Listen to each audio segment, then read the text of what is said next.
Arguelles. Agyaman na unay, kabsat. Ako po si Attorney Dino De Leon. Bagong mukha dito, ako naman po si Ina Gahan.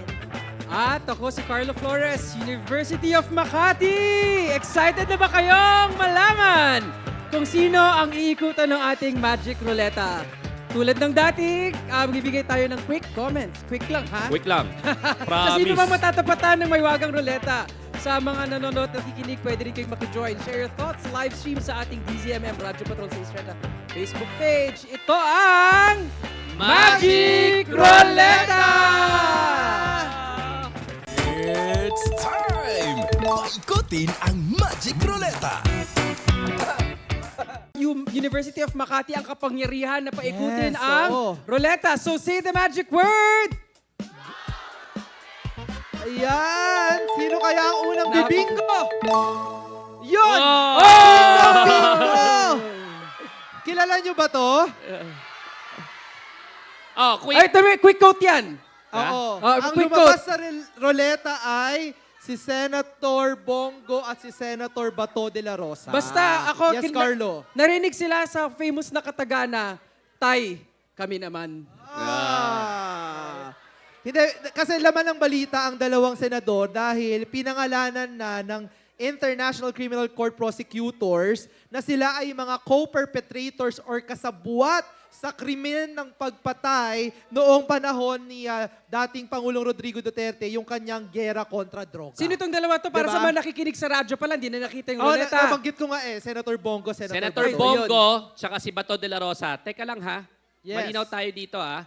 Alam ng sambayan ng Pilipino yung mga pinaggagawa ninyo. Oh. In fact, nung kayo ang nakaupo sa pwesto, grabe ang yabang ninyo. Oo. Para bang hindi nyo haharapin ang hustisya magpakailanman. No? Correct. Ngayon, di ba, akala nyo kung sino ang tapang ninyo, pero nung dumating ang ICC, na warrant of arrest si Rodrigo Duterte, ngayon, Bato de la Rosa, nasaan ka? Tago ka ng tago.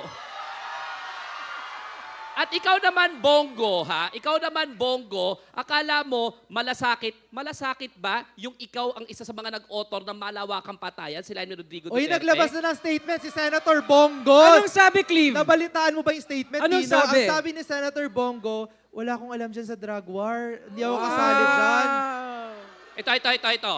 Siguro naniniwala ako na wala siyang alam sa ibang bagay. Oh, Di ba? Wala oh. siyang alam. Pero dito sa oras na ito, ang dami ng mga videos, di ba? Sinasabi niya pa yung reward system na kinumpirma ni Colonel Garma na isa na ngayong witness sa International Criminal Court. Ngayon, kung ang tapang-tapang ninyong dalawa at sinasabi ninyo, ginawa nyo na yung trabaho ninyo at dinipensahan yung mga Pilipino at walang masama doon sa malawakang patayan sila ni Rodrigo Duterte, sabihin nyo yan sa ICC kasi doon, mabibigyan kayo ng due process, mabibigyan kayo ng depensa, you can hire the best lawyers as opposed to the thousands of people you killed under Duterte's administration na hindi nyo binigyan ng due process. At least nga mabibigyan kayo ng due process doon kayo sa ICC magpaliwanag. Yes.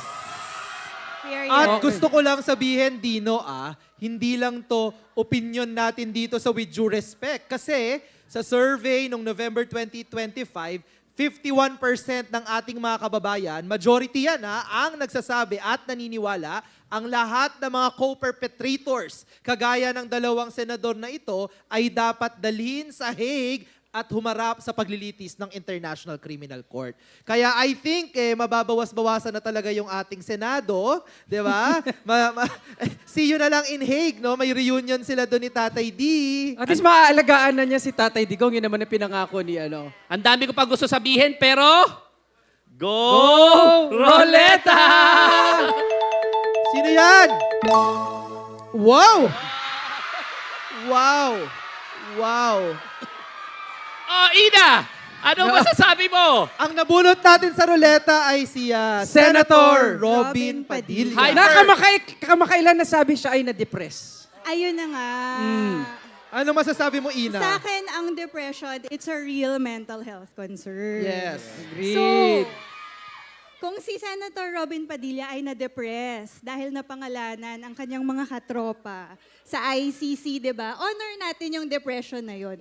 Pero ang tanong ko, Senator, bakit kaya mo lang maki-empathize sa mga katropa mo Pero sa kabataan na nagsasabing nahihirapan sila, nade-depress sila, hindi mo pinaniniwalaan yung sinasabi nila. 'Di ba?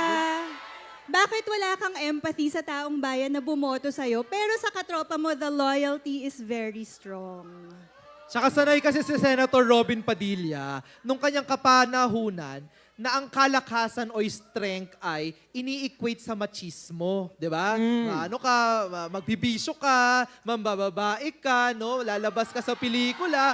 Yan ang definisyon ng strength. Mako-convict ka sa Correct, dami ng diba? baril mo, yan ba strength? Yes, Diba? diba? Oo. Pero Senator Robin Padilla, 21st century na, 2026 na, di ba? Hindi na yan ang sukatan ng pagiging malakas, di ba? Last na, gusto ko lang sabihin, meron ka pa. Ako, para sa mga kabataan na araw-araw humaharap sa mga malaking problema, yung kagustuhan parang lumaban bawat araw at lumaban higit sa lahat ng patas, ay hindi kahinaan, kundi tanda ng kalakasan at katibayan ng loob. Oo. Ako, huli na siguro sa akin. Well, sinabihan mo naman yung mga kabataang Pilipino na weak eh. So, papakita na lang namin kung gaano kami kalakas sa 2028, hindi ka namin iboboto. Dahil dyan, Go Roleta! Sino naman ang next? Ay! Sino to? Ay! Di ko nakikita pa eh.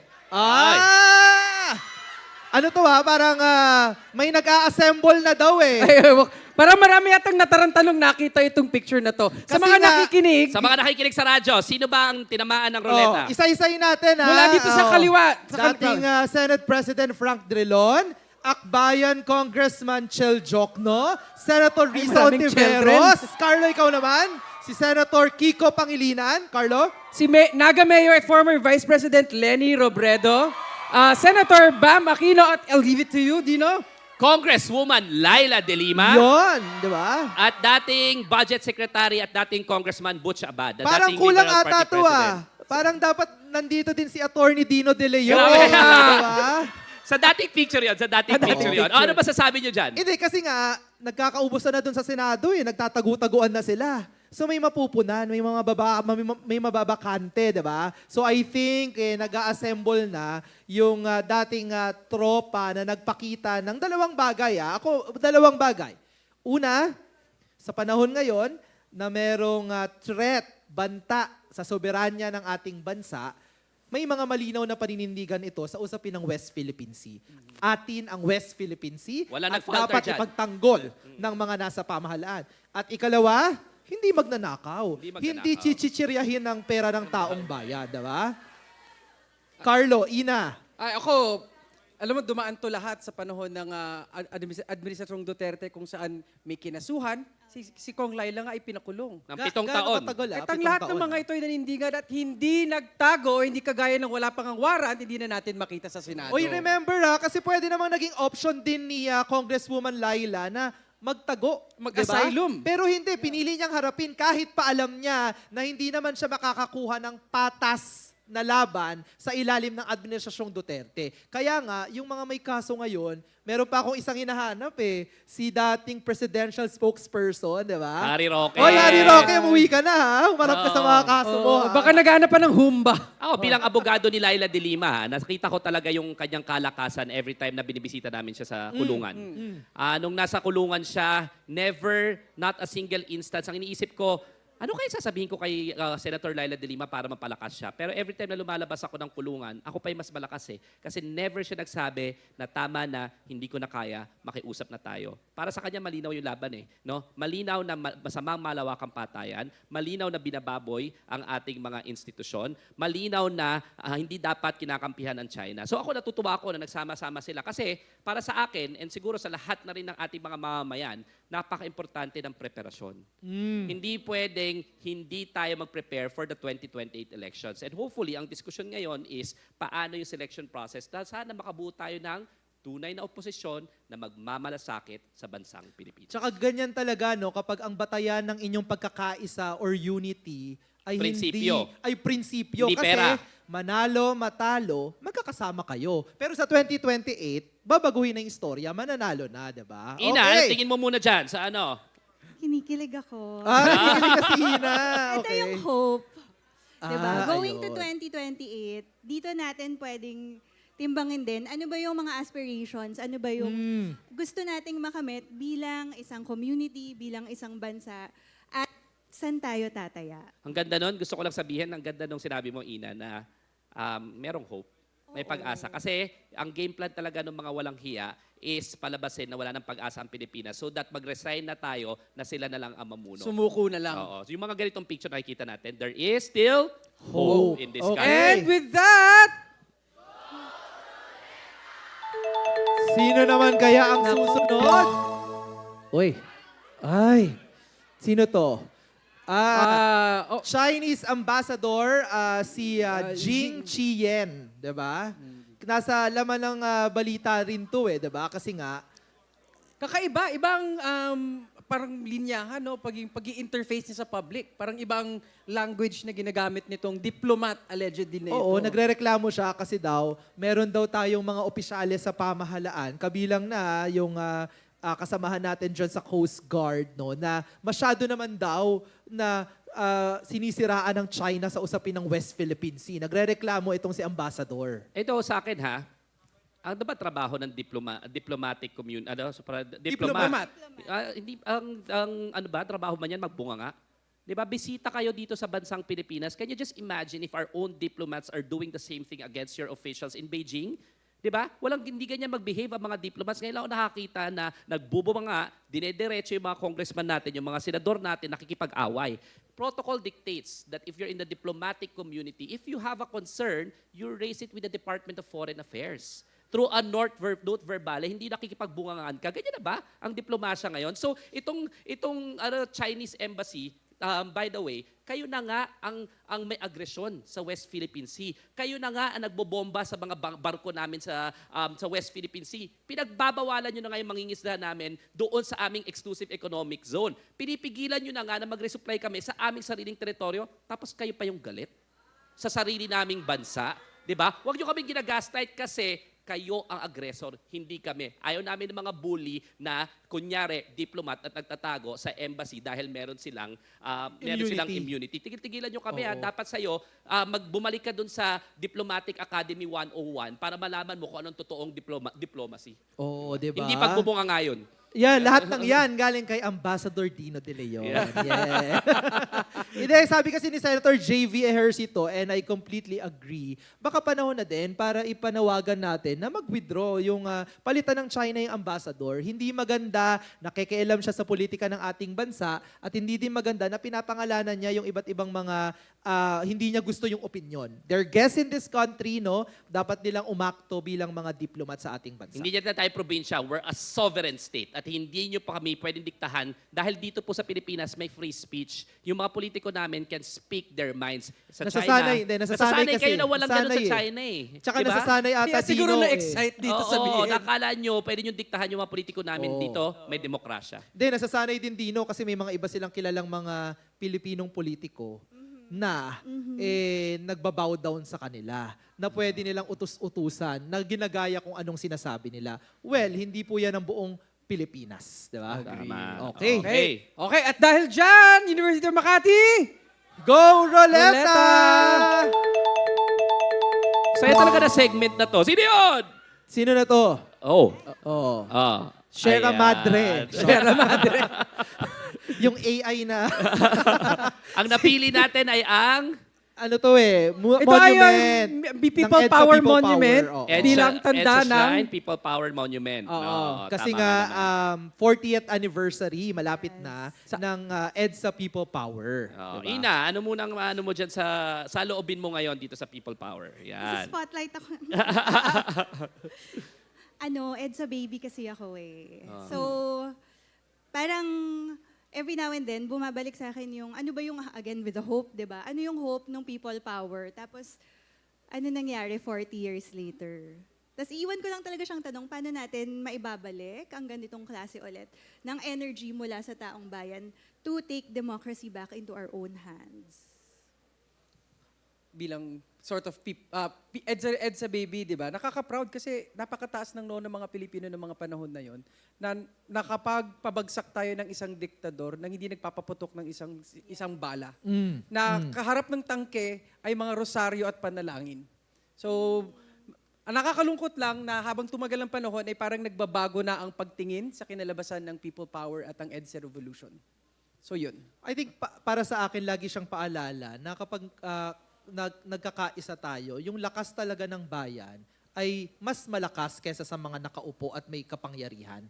Na at the end of the day, maaaring sinisindak-sindak nila tayo, kami to, amin tong pampolitikang kapangyarihan, pero sa totoo, nasa taong bayan yun. At yun yung halaga na patuloy nating inaalala yung EDSA People Power. And may I just say na it was the Duterte administration that started na hindi na kino-commemorate officially ng ating pamahalaan yung EDSA People Power. Siyempre ayaw nila yon kasi dito Oo. sa Pilipinas at dahil sa people power, pinababagsak natin yung mga diktador. Diba? At lumalaban tayo sa mga diktador. You know, they will try and they will constantly try, not just Duterte, but subsequently yung mga despots wannabe, na i-belittle yung legasiya ng people power. What they cannot deny though is the fact na ito yung movement ng tao na nagbalik sa demokrasya, na sinabi natin ayaw namin ng diktador, ayaw namin ng mga magnanakaw dahil Ferdinand Marcos Sr. was the world's greatest thief.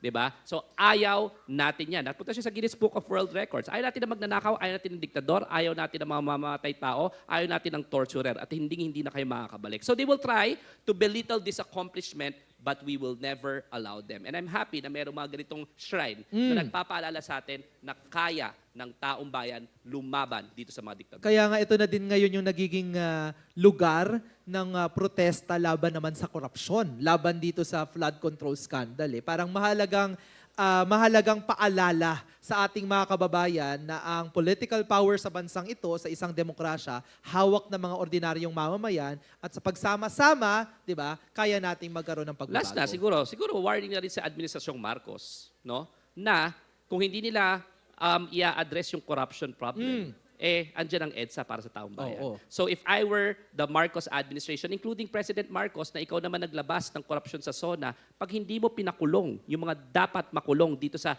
pinakamalaking iskandalo na ito ng korupsyon na nangyari sa ilalim ng ilong mo, mananagot ka sa taong bayan sa EDSA. Uy, tsaka may naalala ko meron ding impeachment na hindi natuloy kaya nagkaroon ng EDSA 2 Correct. Oo nga. Kaya warning din yan sa mga nasa Kongreso kapag ang impeachment niluto nyo at napaghalataan talaga yan ng ating mga kababayan, bukas ang lansangan. Diba? Bukas ang lansangan at babalik ang taong bayan sa lansangan. At dahil dyan, Go Roleta! Ay! Vice Ito. President Sara Duterte at Yusek Claire Castro. Yun, oo. Best friends yata itong dalawang to, no? Best friends ba? Chucky daw, narinig Tinaman- ko. Kasi nga, sabi kasi ni, sabi ni Vice President Sara Duterte kay Yusek Castro na ikaw ay parang kanyang kinikriticize, no, si Yusek Castro, no? At sumagot naman si Yusek Castro na, teka lang, don't be Chucky. Bakit ba Chucky? Ano ba yung ibig sabihin ng Chucky na yan? Oo nga. Ano masasabi mo dito sa away ng dalawang babae, Ina? Siyempre ako magsasalita. Being the default woman on the panel. Pero sa akin, alam mo yun, entertainment din kasi minsan yung politika. So itong ganitong dynamics, entertaining pero also begs the question, ito lang ba ang pwede nating makita among women in politics? Bangayan, away. Kaya nasa natin makikita yung women supporting women, women pushing each other to do better. Yeah. Well, Pero- politics can be entertaining, but Diba? definitely, the everyday concerns of the Filipino people are not a joking matter. Diba? Hindi dapat ito ginagawang katatawanan. Sana lang sa akin, nananalangin lang ako na mag-elevate na yung diskurso kasi nakakasawa na yung parang bangayan araw-araw, diba? Again, what are the policies that are in place para matugunan yung problema araw-araw ng taong bayan? At malaking bagay ng pag-elevate ng discourse ay pag-elect ng mga tamang leader to begin with.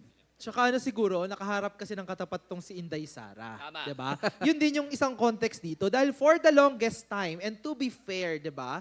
For the longest time, sa kanila naman galing yung mga banat na talagang masama, 'di ba? Low Na, blow. na low blow, 'di ba? Na hindi dapat naririnig sa isang pampublikong diskurso. Ngayon, nakahanap sila ng katapat dahil si Yusek Claire, sinasabayan sila, alam din yung pulso ng ganyang klaseng usapan. Ngayon, nagrereklamo Oh, siya. to be fair, Diba? gusto ko sabihin na si Yusek Claire matapang. No, matapang at kayang sagutin yung kanilang fake news, 'di ba? At saka yung mga disinformation campaign nila online. Wag na tayong mag-utuhan dito utuan dito. Merong troll farm yung mga Duterte. Yaan ay batay sa isang Oxford study na ginawa noong 2010 na gumastos sila ng around $200,000 alone for a troll farm. At chinek yan hindi ng kahit na anong Philippine University but by a study sa Oxford. Ngayon, nalalabanan yung disinformation nila ng isang mahusay na undersecretary at spokesperson doon sa Malacanang na si Yusek Claire Castro. So antabayan natin ng paano mag-unfold itong Chucky serye na ito. At Chucky with serye. that, Go Roleta!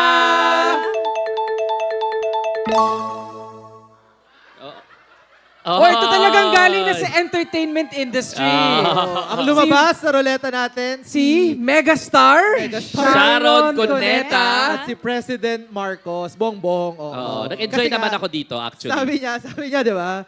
Mali your choice of VP, no? Oh, di ba? Dahil sabi niya, bago kantahan, I Oh. only have one vice president. Yes. That's my date over there, referring Okay. to Kiko Pangilinan. Oh. Mali your choice of vice president, no? Di ba? Tapos sabi niya, tama na. Tama naman siya, di ba? Oh. Tumawa na lang sila. Pero, di ba, ang nakakapagtaka lang is they run under the platform of unity. Unity, wala pang 3 years, wala nang 2 years, wala nang unity, di ba? Bakit? Grabe yung atake ng Duterte nung nakaraan na yan, di ba? Ng mga Duterte, gumawa pa sila ng maisug rallies, di ba? Asa yung unity doon? At pinaniwala mo kami, Sara Duterte, hindi ako, pero maraming mga Pilipino na napakagaling ni Bongbong Marcos. Sinabi mo, malinis ang kanyang track record. Sinabi mo, kailangan siyang iboto. Tapos, nung siya na yung presidente, biglang parang ikaw, gusto mo, di ba, ngaw-ngaw ka ng ngaw-ngaw, ngaw-ngaw ka ng ngaw-ngaw. Sabi nga ng mga ni Senator Bato de la Rosa, di ba? So kung unity, bakit ikaw ang unang umalis dun sa unity na yon? Akala ko ba, yun yung inyong plataforma, di ba? At inyong slogan. So, yes, mali your choice of vice president, no? At nasa huli ang Pagsisisi. pagsisisi. Diba? Oo.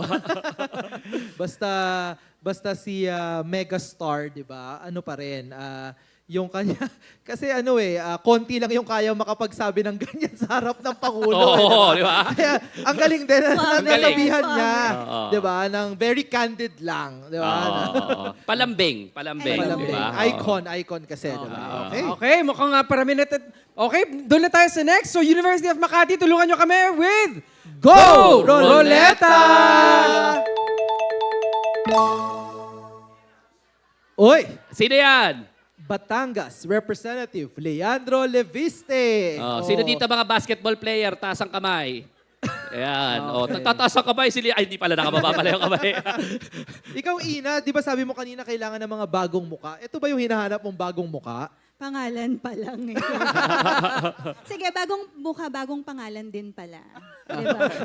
Yeah. Hindi, pero I think, bukod sa kanyang hirap na hirap siya mag-shoot ng bola, no, na viral video, ay sinasabi niya kasi na meron daw siyang ebidensya na laban kay Pangulong Bongbong, may text message, ganyan. Pero hindi niya mailabas kasi natatakot daw siya.